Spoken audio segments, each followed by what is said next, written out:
Hey, good morning, everybody. Welcome to Behind the Pulpit. It is January 21st. It is Tuesday morning, and when I left my house today, the thermometer said 1 degree. One. Pastor Bob, it's cold out there, man. I'm freezing. What's going on? How you doing? It's quite cold outside. I had my car on for 20 minutes and there was still ice on it. It just didn't go away. You got to scrape it manually these days, man. I don't want to scrape my paint off, but yeah, if you really want to get the ice off, you got to get like a chisel out there on your car to make it happen. That's true. I don't know if I can hear myself in my headphones, Tim, but hopefully that's not a problem. But we are excited to be with you today. We have a great show planned. We had an awesome scripture-based message Sunday to dissect and to dive a little deeper into. We got some questions from some people to address. We had a major event in our country, in the United States of America. We had the peaceful transfer of power occur yesterday around lunchtime. And we got a book war going on, as well as lots of other content for today's show. So we are looking forward to diving into these topics with you today.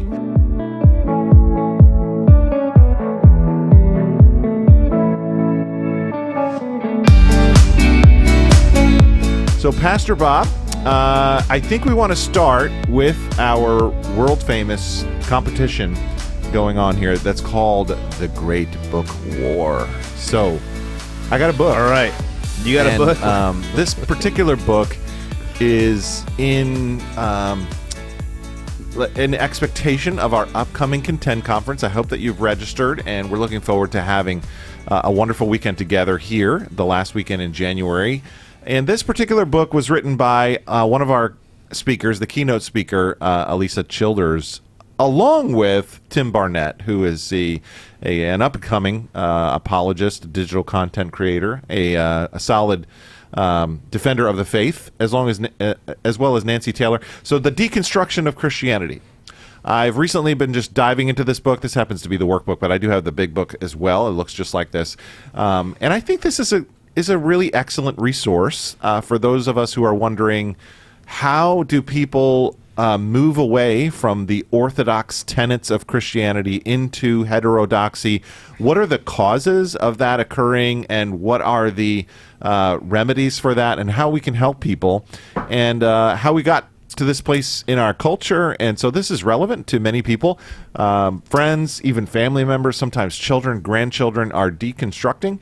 And if you want to know what exactly that is, where it comes from, how to deal with it in a winsome and godly and humble but yet bold way, I think this is a great resource. So it's not only a book, but it's also a video series. It's got a study guide, and there's a lot of good content in here. I was just diving into this week. I have been it's been on my shelf for about, a year or so it came out, but I'm finally... About a year, yeah. The stuff it's hard to get to everything, but I'm finally getting to this one. Yeah. It's excellent, and I'm looking forward to having Elisa with us. Is it Alyssa or Elisa? Alyssa? I think it's Elisa. Elisa Childers. Sorry if I'm mispronouncing that. But Elisa, yeah. I think her book here is excellent. So that's my contribution to the book war today, Pastor Bob. Would you like to good. Well, have a counter? I enjoyed that book too. I've read it, and I'm actually teaching the class this week, so I would also recommend that one. Shout out to in order to offer seminar. a counterbalance, I have a book that I'm making my way through by Gordon MacDonald. Do you remember Gordon MacDonald? I had a phone call with him. You did? When? Yeah. Back in the day? It was during the seminary years. Okay. He was. We were reading through his famous book, Ordering Your Private World. And he was willing to jump on like a call. Oh. Yeah. Well, good for him. Yeah, good for you. He's great. So he just passed away recently. I think he's still alive. Oh, he's still alive. Okay. My bad. Well, maybe he didn't. I wasn't paying attention. Sorry, Gordon. He is on the older end. He actually was. Gordon MacDonald was the interim president of Denver Seminary when I graduated. So I actually shook his hand when I got my diploma from Denver Seminary. Wow. Yeah, so good. Well, so Ordering Your Private World is one of his famous books, but he also has this other book called A Resilient Life. And we're doing a series on resilience after the one we're currently doing. So I've been making my way through this book, and I found it to be very, very good. He kind of walks through all the different elements of what it looks like to live with resilience and with the long game in view. He kind of uses this narrative about this track coach he had and how he taught him to be resilient in athletics, and how that played its way into your life as a whole. So here's just a couple examples. So he says, gives examples of what resilient people do. Resilient people are committed to finishing strong. Resilient people run inspired by a big picture view of life. Resilient people run free of the weight of the past. Resilient people train to go the distance, and resilient people run in the company of a happy few. So kind of a friendship focus on there. So I haven't made my way through the whole thing, but it is so far been a wonderful read. And Publishers Weekly said it's a classic, riveting read if you want to pick it up. So there you go. That's my entry. That looks like a good one, man. What a segment. I'd like to be more resilient. Yeah, well, we're going to like make our way through our series that's coming up. Yeah. And I apologize earlier. I'm warmed up now, so I went ahead and discarded the winter gear. Did you de-thaw? You got but the reason ice I couldn't off hear thing? in my ear headphones was because the hat was creating a barrier. So never mind. I hear just fine. Anyway, so that's our book war, Tim. You're the only judge here. I am, and it would be my week anyway. Yeah, two great selections. I actually had a friend having had a deconstruction question that we were kind of going back and forth on last night. Ooh! But I will say, the track coach and ex-track athlete in me, my ears perked up when I heard that, and I'm very curious to know what kind of illustrations and allusions that he used. So I gave this week to Pastor Bob. Oh no! Pulled ahead. I came back and pulled ahead, Pastor Dave. This is riveting. This is going to go down in the history books as one of the tightest competitions of all time. But I do want to get around to reading the Childers book. I hope I can get a signed copy in a few weeks. I'm sure she would oblige you, Tim. Yeah. There you go. So exciting. Well, both good entries. You should pick up both. That's the takeaway for today. Yeah. They're both solid recommendations, but you're winning, so there you go. Well, it all depends on the audience, Pastor Dave. Maybe somebody else would have chosen your book. Mm-hmm. Maybe I'll start incorporating buzz weeks where it's 2 points, so you guys have to bring out your best game. You got to really sell it to know where it's a 2-point week. Mm-hmm. We'll see. Well, I'm just trying to find out if he's still alive right now. Gordon but McDonald? we need to move on because now We'll do some research and report back next week. Okay. All right. Never mind. So, hey, we're moving on to our next famous segment of the show that we like to call. Are we going to in the news? Well, you're in charge. You let me know. Where are we going? Tim, sorry if I'm going out of order. Let's talk about what's going on in the news. Hey, Pastor Bob, anything happened yesterday in Washington, D.C. area besides it's freezing? It was very cold, and for the first time in 40 years, they held the inauguration indoors in the Capitol Rotunda, which is a pretty fun word to say. I think that's why they had it inside. It's in the Rotunda. The real reason. Right. I think it's a top 10 word in the English language, I'd say, Rotunda. Yeah, for sure. So we had the official swearing in, the peaceful transfer of power. Donald J. Trump is now the 47th president of the United States of America as of around noon yesterday. In the morning, we had President Joe Biden. In the evening, we now have a new president, President Donald Trump, who is now serving his second term, which is a rare thing to have two non-consecutive terms like that with somebody in between. I can't remember who did that last, but... so this will be his final term, and here begins a new season of politics here in America. So I have a couple thoughts about what happened yesterday. I'm sure you do too, but I'll start with this one on a lighter note. Tim, you'll be glad to know that you're not the only production team that has stress in your life because that's right. Who doesn't love Carrie Underwood? I mean, she came out, she was ready to go. I think it was God Bless America, right? So there she is. She's probably rehearsed this thing a zillion times. She's got her microphone. She's ready. And they started playing some other song or something. I think it was the wrong intro cut. And then there was this awkward Tim, you know how this feels, man. Can you feel the production people's pain yesterday when you're... It was right after our virtual staff meeting, and I am doing some things, and I threw it on, and then I knew exactly I started giggling to myself. My heart leapt. I was like, I'm not the only one. I mean, it is just the poor production people. We in Baptist churches know this all too well, that you plan so many wonderful things, and then, it just doesn't come like across how you wanted it to. But I don't know. It felt like an eternity, Tim, but it was probably about 30 seconds went by. I think it turned into, in situations like that, the smallest amount of time seemed like the largest amount of time. So she's probably dying 1,000 deaths up there, but it's probably only like 30 seconds. It turned into a really cool moment, though. Okay, I thought. yes. So that's the thing. I'm like, so what is she going to do? It's kind of like one of those the show must go on moments. If you were that person, you're not going to not do the song. And so she kind of turns to everybody and says, you guys know this one, help me out. And she starts a cappella, which is hard to do. John Bonaventura, if you're watching, like, is this the right key? Am I going to be starting this correctly? And so she just starts it and absolutely kills it. I mean, she just nailed that song. Everybody went along with her. It was a special moment, I think. That might be like one of the things that marks her career, that moment during the inauguration where you sang your heart out and blew the roof off the rotunda in the building. So that was kind of a cool, non-serious moment that happened yesterday during the inauguration. Did you get a chance to watch the festivities at all yesterday? Or I did watch the festivities. I watched the post-festivities. It was a lot of stuff that happened yesterday. And I think he signed, 200 executive orders of different things a lot of coming orders. up. It's a lot 200 executive actions. A lot of EOs. Some of them were called orders, and then others actions, were right? Some were different. actions.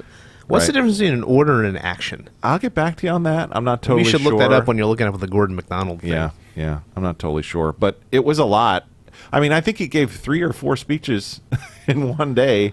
And then there was kind of goes like off the cuff. Traveling to the different balls. Then he was just sitting there. He was signing the orders and talking to the press. It was throwing the pens out, after he would sign it. And it was a busy day for the new president, but got a lot done. I was thinking of you. Oh, really? Yeah. Okay. So you were telling me about your sword?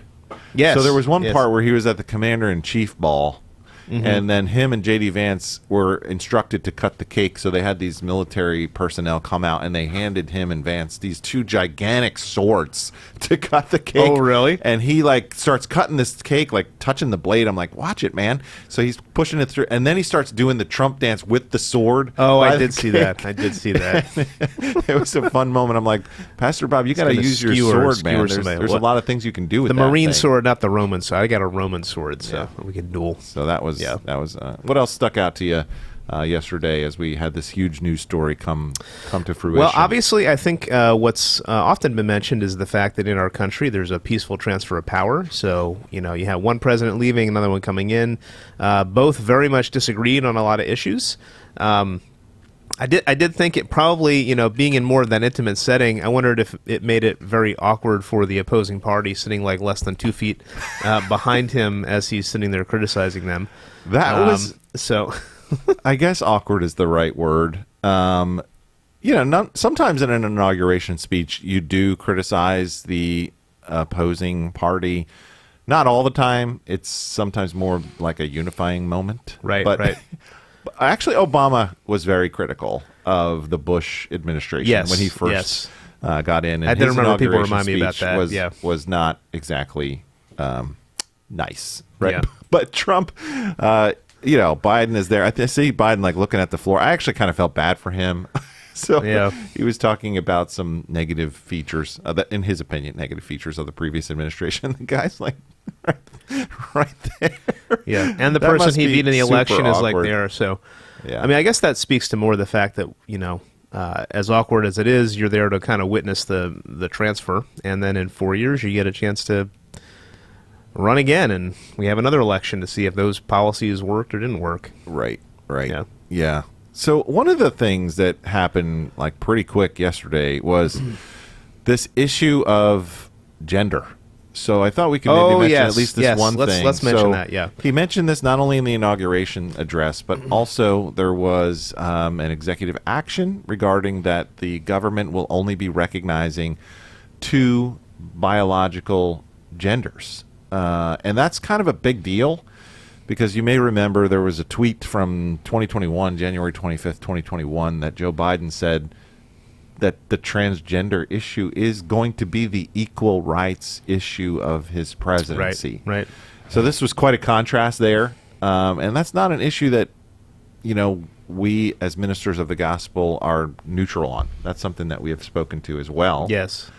And so, any thoughts about that particular statement or the executive action there? One of the things I heard somebody say that I think maybe captures it is it's kind of sad that it needed to be said.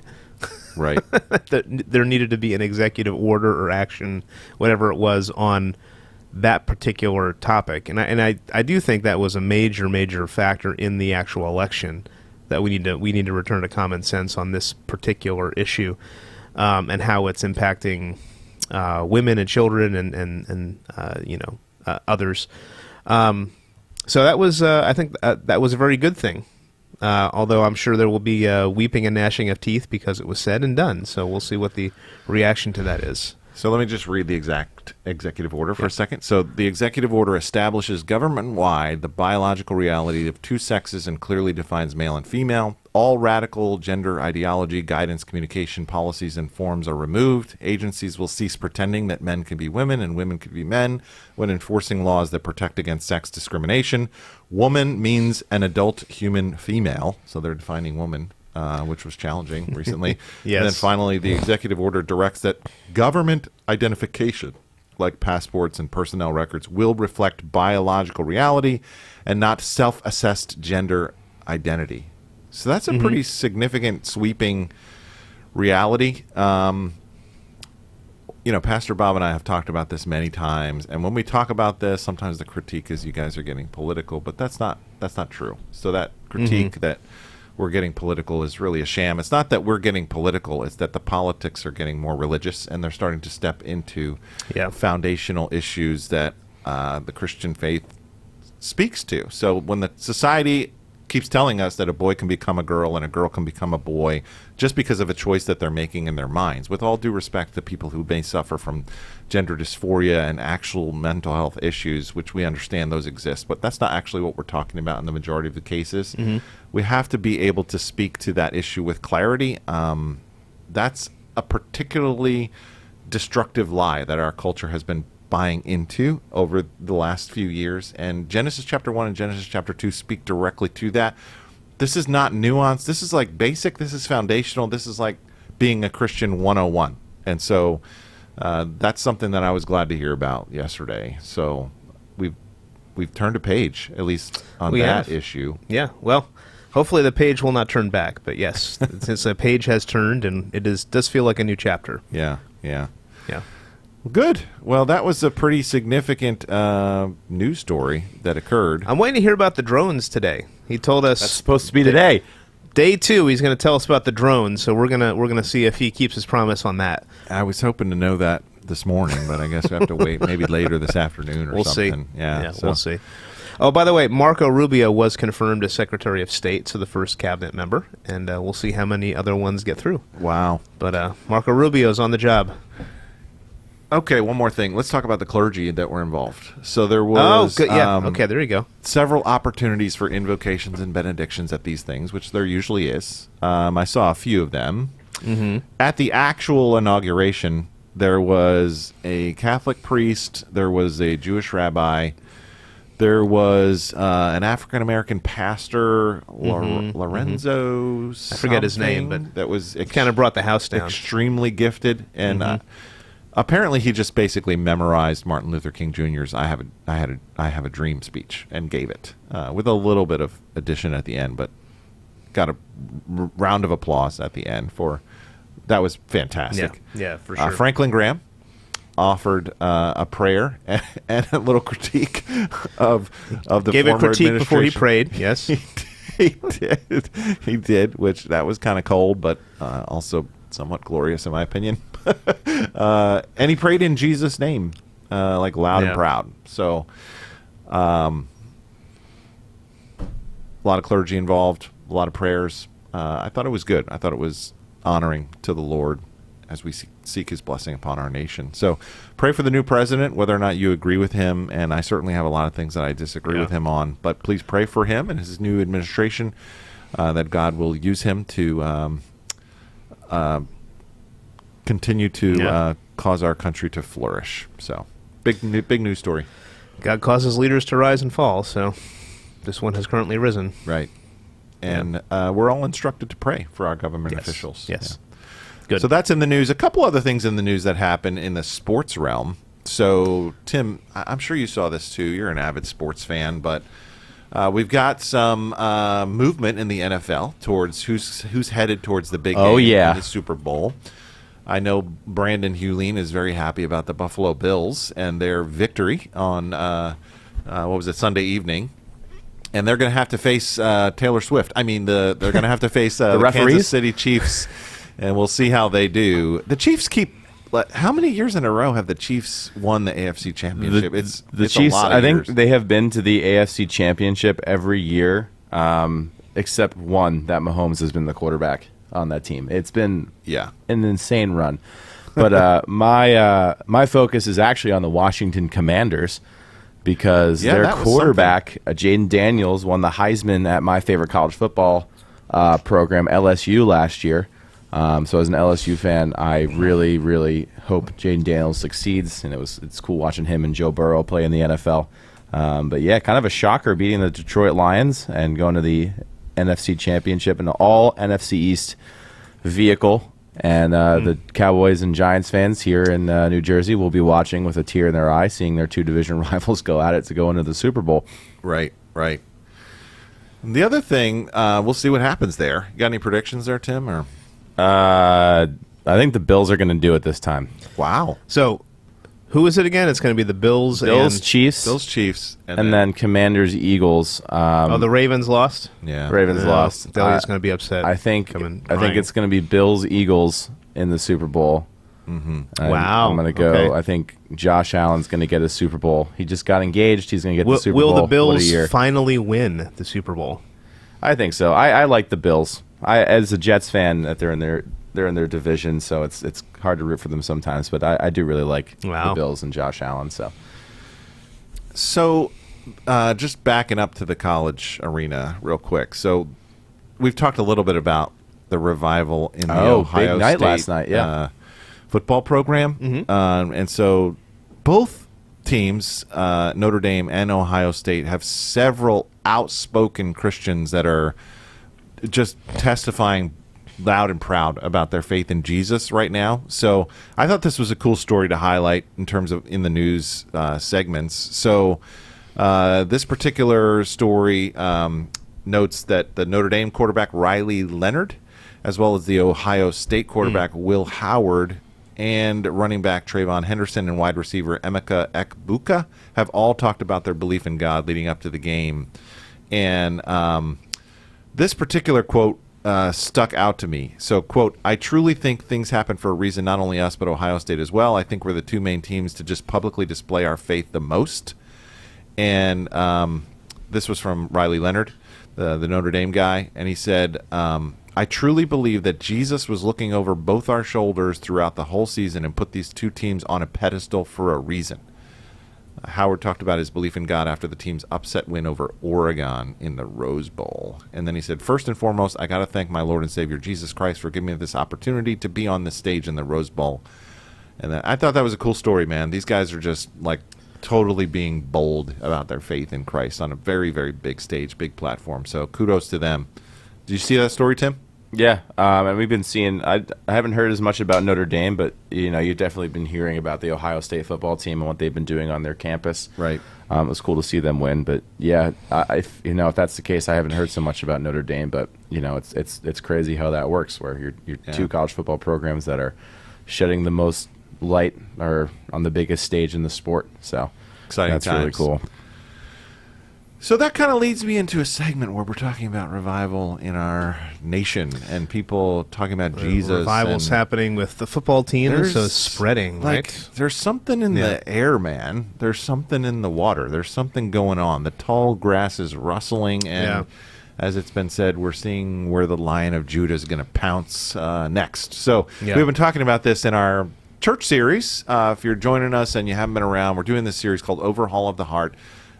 Really a series about revival, revitalization, and how that all works together. So this week it was your turn, and you decided to take us on a little journey about how revival impacts a certain area. So can you tell us a 60-second flyover of what was going on this past Sunday in the message? 60 seconds, yeah. So the whole series was kind of baked on a few questions, but we're taking some excursions to talk about specific issues. So it was naturally this January 19th was the Sanctity of Human Life Sunday. We invited First Choice Women's Resource Center to share about their ministry, and so I decided ahead of time, well, we kind of talked about it, to weave in a Sanctity of Human Life message. We don't do that every year, but this year I felt like it worked really well with the whole revival theme. So in the message, what we did was we talked a little bit about some of the cultural issues that were going on and how the conversation has shifted a little bit since Roe versus Wade has been overturned with the Dobbs decision a couple years ago.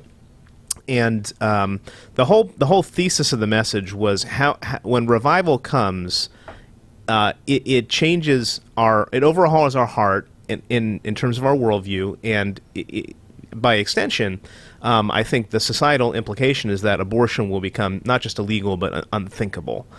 That's how when God reshapes our hearts and our minds, and not just ours but the wider society. So we talked about how does that happen. We talked about three areas that we have to, number one, engage the cultural narrative. Number two, we need to internalize our creedal imperative. And then lastly, we talked about lovingly counsel those who are impacted, because many people have been impacted by this particular topic. One of the things I'll say is that I think, Odalis from First Choice, who came, and Amy Huber, the executive director of First Choice, has come before, and they always thank us because not every pastor is willing to talk about this topic, because it is obviously a personal, emotional topic. You're going to get different opinions, and people are going to hear it differently depending on where you're coming from. But one of the things that we feel here, that's the issue of life is something that we very much care about as a church, and I did feel convicted that we do need to have moral clarity on the issue, and things need to be said, and then we'll talk about the implications of that. So that's what we tried to do in the message today. Tried to balance this whole idea of moral clarity and having personal compassion with those who are impacted. So that's kind of a bit of an overview of the message. It was great. Appreciated that. And so there was a few points that you had in the message. So point number one was about you phrased it engaging the cultural engage the cultural narrative, because there is what's a the narrative. Cultural narrative? Oh yeah, I think the cultural narrative is basically that abortion is okay for whatever reason at any point in time. Now that's maybe not the standard Christian narrative, but in the wider culture, there's a push to just say abortion. Everybody should be able to have abortion whenever they want. As you had mentioned, even in the state of New Jersey, an abortion all the way up until the end of the 9th month is completely fine. Yeah, New Jersey's not the legal. only one. And it wasn't just a graphic. So we always like to have a chart in our Behind the Pulpit show. Oh, you got one. Okay, and there here's you go, our Tim. chart for today. So here's the breakdown. So tell us That's a little a better bit about, one than I had, Tim. I should have found that. Yeah. Tell us what's going on here, Bob. What's this chart Yeah, trying to so tell us?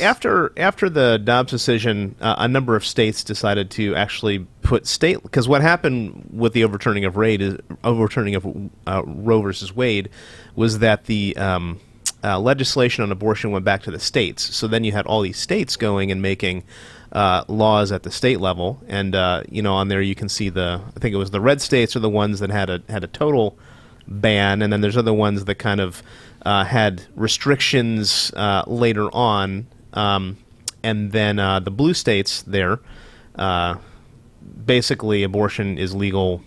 I don't know if all of them are up until the point of birth, but definitely well into the second and even third trimester.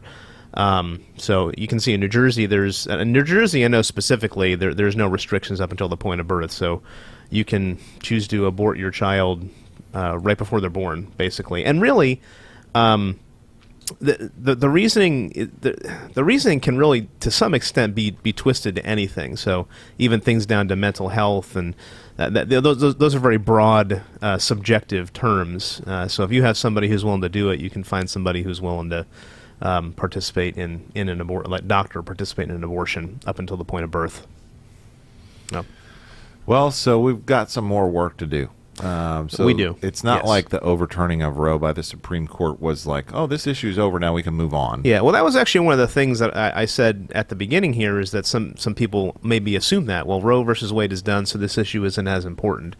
In fact, Odalis was telling me, Odalis from First Choice, that a lot of churches are choosing not to do, because the reason First Choice comes on Sanctity of Human Life Sunday is they have a baby bottle boomerang fundraiser where they raise money to help support their mission. And a lot of churches are choosing not to do a Sanctity of Human Life Sunday in January anymore, post-Roe, because it's not as felt of a need. Is that right? Well, she says they're doing it in the spring with Mother's Day and Father's Day.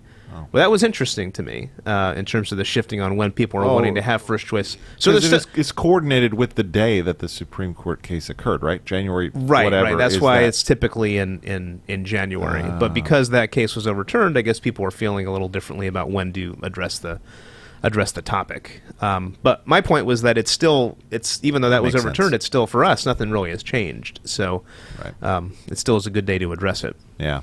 Yeah. So let's go to the question. Sometimes on Behind the Pulpit we get questions, Sure. and thank you guys so much for engaging with us. And this question came in that we thought we would spend a little time on. So Tim, can you share the question today? I will put it up on the screen and read it. So here you go. Regarding Bob's message today about pro-life, what about the men? What about telling them to keep their pants on? What about the men who had one-night stands and don't even know if the woman got pregnant? What about the men who have sex but want no part of raising a child? What about the men who want the child born but the woman chooses an abortion? What about healing for those men? Bob said only 1% of abortions are for life of the mother, but that's what the media wants to focus on. But that 1% does exist. Doesn't that make the abortion issue a gray issue and not black and white?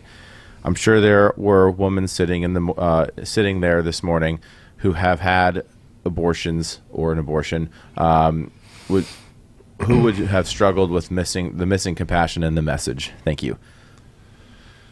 Thank you very much for. There's a few embedded questions inside of there. We'll try to get to each of them, but Pastor Bob, I'll let you take a crack at it since it was your sermon. Can you? Yeah, sure.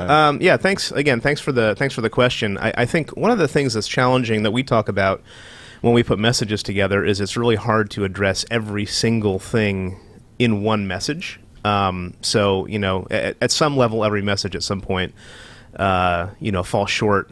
Because we just, people don't want to stay for 3 hours for a message. So a couple of things that were mentioned there. I do think in regards to the issue of men, I do absolutely think that's a valid point. There was a point in time in the message where I was trying to address that. When I was getting at the Andrew Tate thing, and later on, and then later on when Odalis came up, when she was talking about First Choice's follow-up, we did talk a little bit about how First Choice has follow-up for men, and she did mention that a few times. But I think the what does Andrew Tate say? What's he all about? Oh yeah, thank you. For those of you that don't know, if I'm not a Gen Z or millennial, maybe I don't do podcasts or know who he is. So he's known as being this really strong masculine influencer now, and he's got his background is actually, I think, in the porn industry, or at least some kind of sex trade stuff. My point of bringing him up is that he's actually influencing a lot of people, and that's a problem. That's a problem, that his form of masculinity, of kind of independent, we don't need women, sex is kind of transactional, is really, really a problematic cultural narrative. And I think that's getting at what this question is asking, is that the men that are following that are buying into that, are the people that are kind of walking away from problems that they caused, or at least had a part in causing. And so that's very much an issue that needs to be addressed. One of the things I love that Odalis said when she got up there was that in her situation, because she had a post-abortive story, the guy that she was with got her pregnant, and then when he heard that she was pregnant, he basically said, he didn't want anything to do with it, and that was one of the reasons that she chose to go into Planned Parenthood and ultimately have an abortion. And she said specifically, the voice of the man is really important. And so I do agree. If you were a man listening to this today, that is something you need to very much be aware of. That if you're going to go and choose to have sex with somebody, you need to be willing to handle the consequences. Which is why I don't think you should be doing that until you actually are married and you've committed your whole life to that person.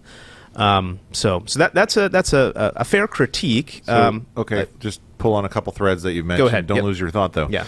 So we did have a male representative from First Choice come speak at our men's breakfasts who made it very clear that there is healing needed for a man who has supported or who has encouraged a young woman to receive an abortion as well. So the same kinds of mercy, hope, and forgiveness ministries that are available, the healing ministry of First Choice for. So they do three kinds of ministry, right? So there's prevention, there's intervention, and then there's restoration. The restoration part about women who need to be healed and receive God's forgiveness for having had an abortion, that's also available for men as well. And so I remember his name was Dave. I'm not remembering his last name, but he gave an entire talk at a Millington Baptist Church men's breakfast that basically said, hey, men need to receive this ministry too. So that probably wasn't explicit in the message, but that it has been something we've highlighted in the past. Yeah. Well, I mean, Odalis didn't mention it later on. I think one of the critiques with some of these things is that maybe it just wasn't given as much airtime as somebody would have wanted or something like that. So yeah, that's why I say it's hard to do everything, and some of the language is directed kind of wider. So that's good. We can nuance more in the future. Okay, so then there's a couple other things just to mention. The 1% thing. So you had mentioned life of the mother situation, ectopic pregnancies, those kinds of cases represent about 1% of abortions. So, and I believe your language in the message was careful and nuanced, and you were, pastorally saying, I hope you never have to be in this kind of situation. But that is the one exception where good Christians with ethical categories do come to different conclusions, and I think validly so, that there isn't a clear-cut biblical line on that. Would you add more to that? Well, yeah, no, I would agree, and I do think that, I do think that's the one area. I think the wording I used was that's one area where it can be discussed, in the sense that some people think not even in that case, and they have reasons for that that's a time to trust God and pray for a miracle. There's others that say, well, morally speaking, you're dealing with the loss of one life, and so you're in an impossible situation, and at that point there's freedom to choose and say, well, we're going to choose the life of the mother in this situation, and that's morally permissible. So I do think in that particular case, that's the one issue that there are exceptions that a lot of people agree on. Yeah, Christians can debate that. But in the vast majority of cases, I think the ethical boundaries that Christians have to draw are much more black and white and much more clear. Yeah. And for the most part, we're talking about the taking of innocent life with no justification. Yeah. And we would be vehemently opposed to that. We believe it's a sinful decision, period, full stop. But we do have to obviously nuance that for hard cases. It's hard to do all that in one sermon. And I will just say this about the questioner. So one of the things I think the narrative on the pro-abortion side does really well is pulling on the heartstrings and getting us to think about all kinds of different exceptions and lose sight of the vast majority of what's really going on, which is a devastating infanticide in our culture. And I don't think that we should fall into that trap. And I think we need to do a better job, those of us who care about life, telling stories that paint a picture of a different reality, to elevate your vision for what a pro-life position could look like in a way that's compelling. And I think Pastor Bob actually did an excellent job of that, telling his own story. So you told your own story of needing to wrestle through a pregnancy, through the pregnancy of your second child, who, you discovered because of modern technology early on that there might be some challenges there. Mm-hmm.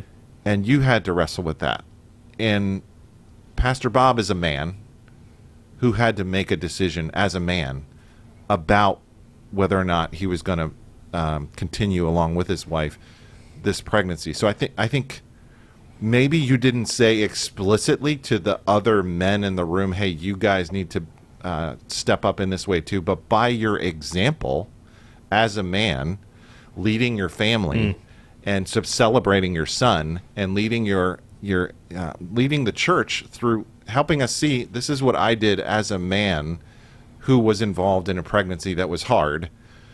I actually think that was so much more effective than if you would have turned to the audience, pointed your finger, and said to the guys, hey, you guys need to step up. Like, you're just simply saying, hey, this is hard for me. I get it. And let me just show you how much I love my son. I think that was a better story.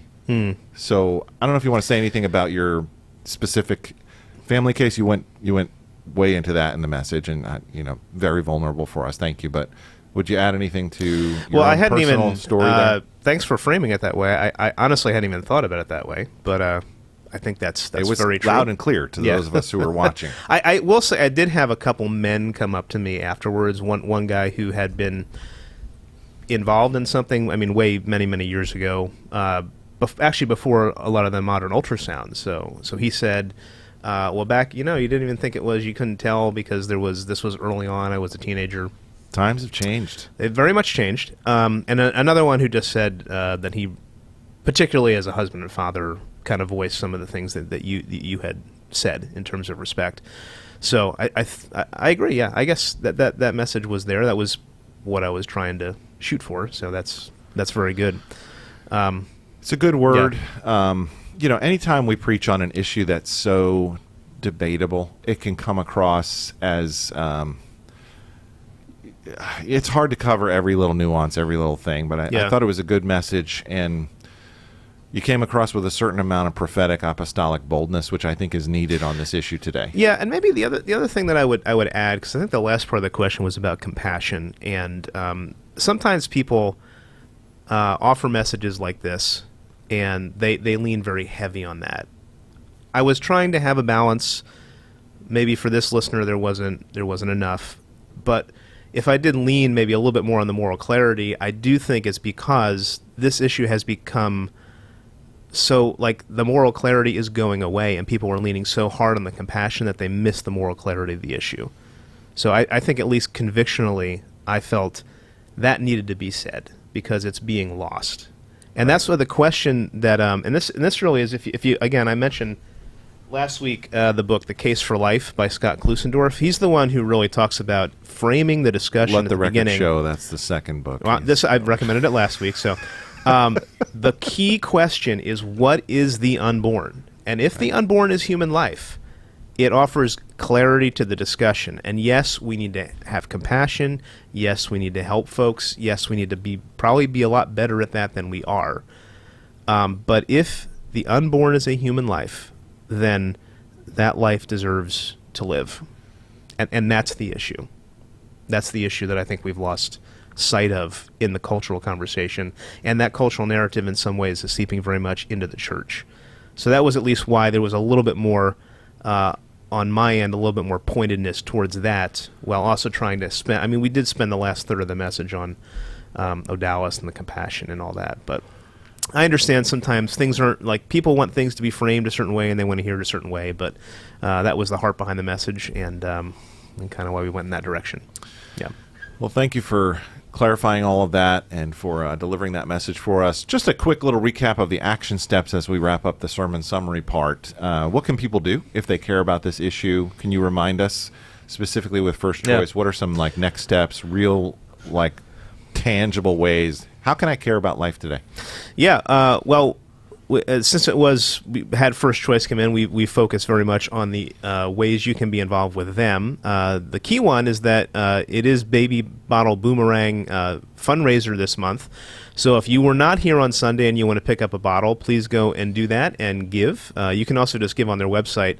I think they said in the video that $1,500 saves a baby. That's how much they need to accomplish that in terms of all the work that they do.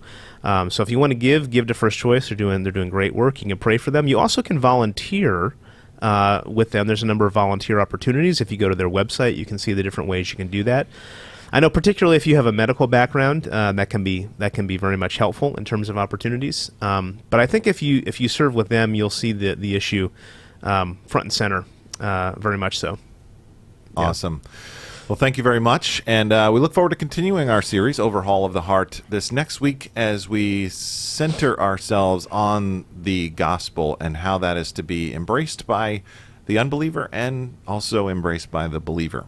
To understand what we mean by that, don't miss next week, Sunday, 9 a.m., 10:45. Revival. We'll see you there. Revival. Revival continues. It's going to be a great weekend. And that kind of wraps up our sermon segment today. Tim, did we want to do a little sprinting? It's a little early and cold, but I got a sprint. I'm willing to try if you've got a question. I got a sprint. And before I get there, for anyone who is new, because I'm sure the title for this podcast might draw some people who don't normally watch, all of these sermons, you can watch them wherever you're consuming this, whether that's Spotify, Apple Music, or YouTube, or any other place that you get your podcasts. It's there. Just search up our church, and it will come up. So for the Theology Sprint, it's been quite an episode, and at this point, I'm not giving you guys a break. So we're going to go... We're gonna chug right Catch along. my breath. I'm running out of with breath a here. theology sprint here. I thought about no theology sprint because the whole episode is a theology marathon. But you know what? Let's just finish it off strong here. Our question for you is: how does the use of the death penalty align with or contradict the belief in sanctity of human life? Yeah, I'll take a stab at this. A lot of times people bring this up, and on the surface, there are some similarities, and it seems like apples and apples. And hey, if we care about life, then we would care about all life. Actually, as you look a little bit deeper into the issues, you realize, there's some pretty significant differences here between the issue of the death penalty and the issue of abortion. And so, yes, God cares about life. Yes, all life is made in the image of God. Yes, we need to exercise compassion here. But I think the reason why it's different is because in Genesis chapter 9, we read in the scriptures that God gave a covenant with Noah. It was a foundational covenant. It's really the institution of human government, really, and it still applies to today, the Noahic covenant. And inside of that Noahic covenant, God reaffirms the fact that humankind is made in his image and it's worthy of protection. And he says that if someone sheds innocent blood, then their life should be taken. And so that's God right there commanding us to protect innocent life in such a vehement way that we would want to actually exercise capital punishment towards someone who would commit murder and is guilty of murder. So the difference there, Pastor Bob had a syllogism in the sermon Sunday. I don't know if off the top of your head if you can do this, but I don't remember the exact words. There was 3 parts. If blank and blank, let me just therefore pull it blank. up to remind myself that maybe There's a difference in the syllogism when we think about capital punishment, and I'll point it out after Pastor Bob reminds us of So the syllogism is this: it is wrong to intentionally kill an innocent human being. Abortion intentionally kills an innocent human being. Therefore, abortion is morally wrong. That's the pro-life argument in a nutshell. Right. And so the difference there is the word innocent. So abortion is taking the life of an innocent young baby, fetus, child in the womb. We consider them to be a human being in the womb.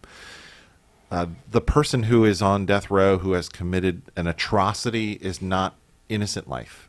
And so the Christian ethic does make room for things like capital punishment. It makes room for things like just war. In Romans chapter 13, the Apostle Paul says the government exists and bears the sword. And in their day, the sword, I know Pastor Bob loves swords, but the sword was their equivalent to the electric chair or the any sort of modern day type of death penalty, right? The lethal injection. So the sword was their method for enforcing through government legal means capital punishment. So the Apostle Paul upholds that in Romans chapter 13 and says the government exists this way. It's God's servant. It's God's deacon. And so the death penalty is found in the Bible. It's found in the Torah. It's found in a lot of different places for not just murder, but also other crimes such as kidnapping, bestiality, even adultery was considered to be something that was worthy of capital punishment. So yes, there's some similarities, but I think there's some important differences there. And I think it's a little presumptuous for us to think that we have a higher ethical standard on this matter than God did. So God gave us the standard. Yeah. I think we can have compassion. Christians can fall down different places on this and say, maybe there's a restorative justice in the prison system. And I'd be willing to have a conversation about that, but I don't think we're talking about apples and apples with abortion, and I don't think we're being inconsistent by saying abortion is unethical, but capital punishment can be appropriate at times from a Christian worldview in some instances. And so death is never something that we celebrate, never something that we rejoice over. But at the same time, I think the government does have the right to exercise punishment for the most evil crimes that are there. There's my answer. That was a great Way answer. more than 60 seconds. Well, we'll see what Noah can do. That was a great answer. Okay. I couldn't do that off the top. I would have had to think I needed about that your a little syllogism more. There you to go. make it work. I So helped. thanks- I gave you the assist. I thanks gave you the for- layup. There you I go. couldn't remember what you said there. I threw it up and you dunked it. There you go. Tim, do you have follow-ups or?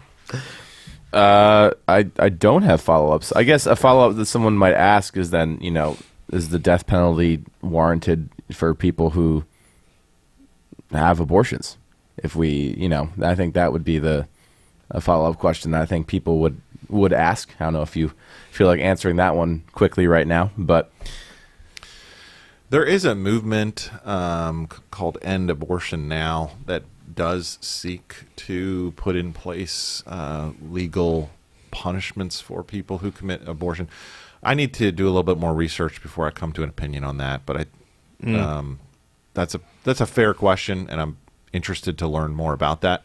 We are so far away from something like that being a reality that it's just not even ready to have an opinion or have the debate. But that's a good question. So thank you, Tim, for raising that, because it does open up a whole host of other questions when we talk about this. the worms have been uncanned. Yeah, they have that. We'll try to put them back in the can. Let's talk about a little bit of body life stuff and what's going on Make at sure you NBC. bring a can next week, Tim. There you go. Well, there's a few things happening at NBC, Tim. I can highlight one that's really super obvious, and that is our Stephen ministry. So we have trained lay caregivers who want to... Speaking of compassion, Yeah. compassion in action, right there. This is a really important ministry of pastoral care in our church. So we actually have several new graduates who have not been assigned yet a care receiver, and they are really looking forward to providing that ministry to someone in our congregation. So if you're going through any kind of grief or loss, please come talk to me. Please come talk to one of our other Stephen leaders, Carrie, Bruce, Drew, Michelle. We would love to talk to you more about Stephen Ministry. It's a great ministry. Check out the website for more details. Come talk to us. We'd love to help you out. Secondly, another announcement is... VBS, True North. Save the date, July 14th, 18th. Hey, VBS is a major outreach here. We always have several hundred children that come to the campus, and they do a wonderful job. I'm really excited about this because it looks like Colorado there, and I'm planning on doing a trip with my daughter to Colorado this summer, so this is going to go well. I'm glad they picked this theme. And I'm excited to see Pastor Dave dressed up as a bear as part of the presentation. Which hasn't been arranged yet, but now I got my prophetically hat, said it and will. I'm There you go. I'm getting ready. You're for ready to go. The cold weather. Get in the summer. grizzly up on his hind legs. Yeah, good. And then last but not least, The conference. the very important weekend coming up in less than 2 Contend weeks. Conference is coming up a week from Friday. We're like about 10 days away. If you have not signed up, if you know somebody that hasn't signed up, go and sign up because you don't want to miss out. Tim, what are you excited about for the conference? Okay. No. You have to understand. I'm excited about so much. I can't just pick one. We're going to get to film a bunch of cool podcasts that weekend. We're going to have some really amazing guests, some really cool breakout sessions. I think it's really cool that we're having something for teens and kids that they can come and they can learn. Something that applies to them too. So I think all around it's going to be awesome. There's going to be lots of books. You can start your own book wars with your friends. All the books are here. They've come in. There will be a book table with recommendations. Pastor Bob, you can't spend all your time at the book table, man. You got to do other stuff. I won't. I'll be around. He's already got all the books that we're selling. But there will be several authors here. So Elisa will be here. Neil will be here. Jay, they've all written books. Ooh. They can maybe sign their books. We'll see. Wouldn't that be something? It would be something. Let me just mention maybe the breakout sessions. So we're covering a number of topics where the theme is resist the drifts. So we're talking about messages that are coming in the church, but also messages that are outside the church that we need to discern how to have a worldview. We're kind of doing a cultural apologetic thing. But the 4 breakout sessions. Number 1, human sex trafficking has been the number 1 choice of many people. Our world partner Adrienne Livingston is gonna do that. By the way, I think I was going to talk with you guys. She's going to be here on Sunday. We might have her on the podcast next week on Monday to hype the conference. Number 2 is communicating the gospel across cultural boundaries with Dr. Alphonse Javed. So he's going to be here. Number 3 is a street level guide to the morality debate. So the question about abortion today, that's really part of the morality debate. And Steve DeSebastian, our friend, I was going to say that sounds like a DeSebastian vehicle. He's going to be doing that. All of these have had good signups, and then of course the teen track. Andy Mbimbo, Christy's brother, will be leading that. And then we also have a kids breakout session on Saturday morning.